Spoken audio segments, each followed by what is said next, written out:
Hi guys, good morning. Welcome back sa aking YouTube channel. So, itutur ko muna kayo sa tindahan ko guys. Dahil ngayon lang ako ulit nakapag-video, tutur ko muna kayo.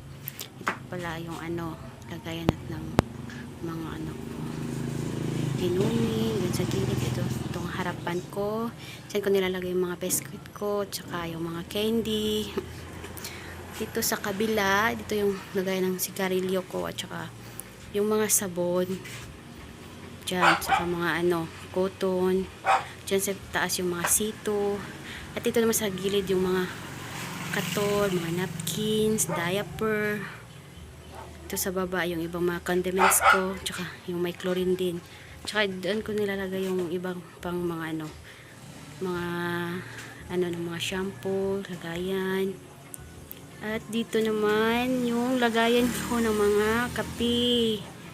Yan. Sa baba yung lagay ng mantika, mga itlog, tsaka yung mga cellophane, tsaka ito yung mga soft drinks ko sa baba. At yun lang muna yung ating video sa ngayon guys. Please subscribe sa akong YouTube channel and like na din. Bye bye!